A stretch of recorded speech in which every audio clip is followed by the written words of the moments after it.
Super Bowl MVP, Doug Williams of the Washington Redskins. First black quarterback to start a Super Bowl, the first black quarterback to win a Super Bowl. I hope he puts to bed once and for all about the black athlete in professional football. To reach Pro Football's summit, Doug Williams had to travel a path laden with obstacles.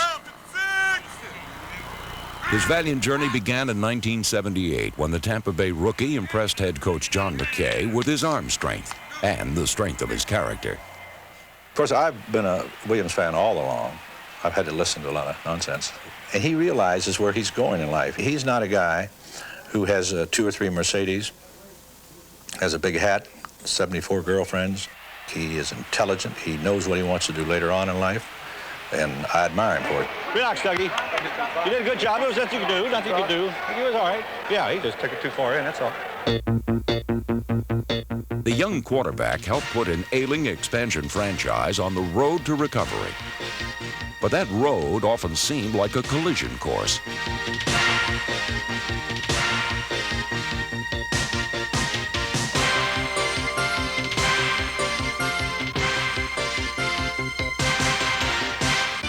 Although Williams' body was bruised and battered, his competitive spirit was never broken as he led the Bucs to 2 division titles. His arm allowed him to rise to the occasion, even when sitting down on the job.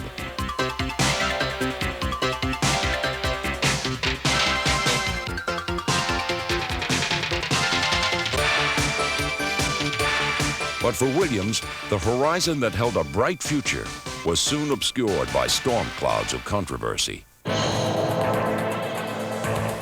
Williams found that as a black quarterback, his every move was analyzed too closely, his every mistake judged too harshly. Although an unpredictable passer, his courageous contributions were vital to the Bucs' success. Yet some fans were blind to Williams' valor because all they could see was his color.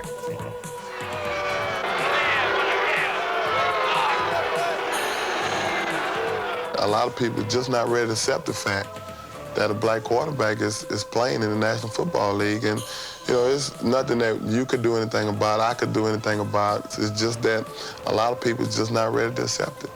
Williams was the target of racist taunts and hate mail more brutal than a punishing pass rush. Williams suffered unbearable pain off the field. His wife died of a brain tumor in 1983, and his world began to crumble. Well, 83 wasn't a banner year for myself. First of all, I had a daughter who was born on the 14th of January. 3 months later, my wife passed.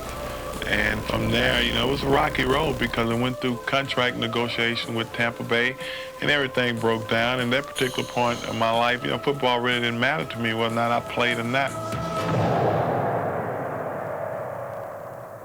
But the specter of tragedy that haunted Williams never hampered his desire to reestablish himself. In 1986, he became the Redskins' backup after 2 seasons in the USFL. Given a chance to start in 1987, he proved that there was still force in his arm and fire in his heart.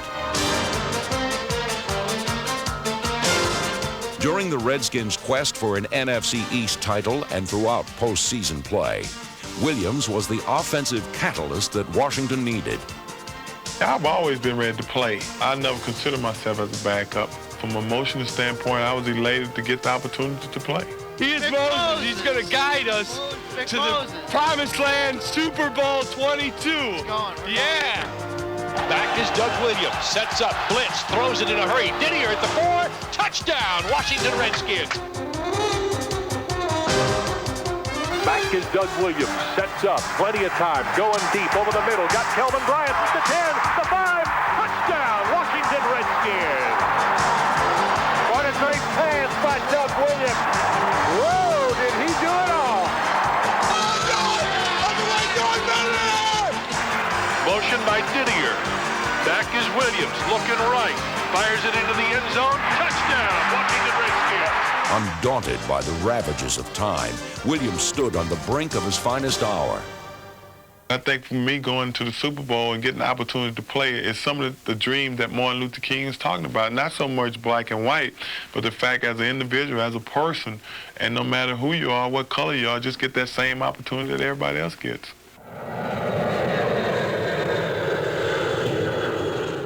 afternoon from Jack Murphy Stadium in San Diego, California. The road to Super Bowl XXII stops right here.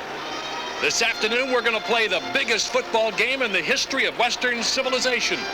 Or for this year, anyway.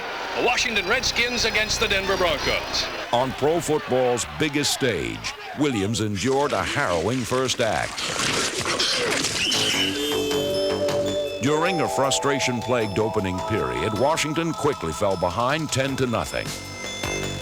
When Williams' leg crumpled beneath him, his dramatic resurgence appeared to have reached a tragic conclusion.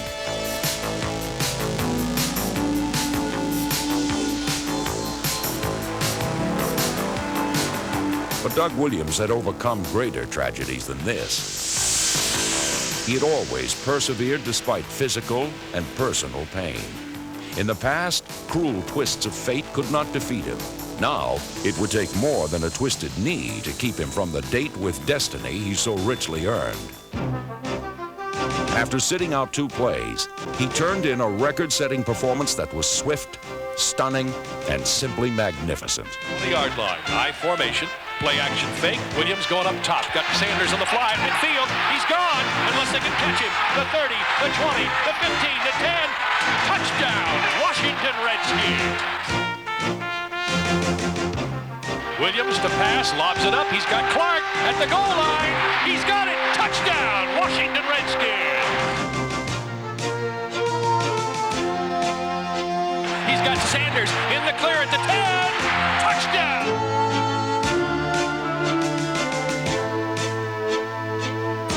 Williams is back, lobs it into the end zone. He's got Didier. Touchdown. Holy cow. It's 34 points in this quarter. During Doug Williams' sensational and inspirational day of triumph, he had demonstrated that it is not the shade of a man's skin that determines a champion. It is the size of a man's heart.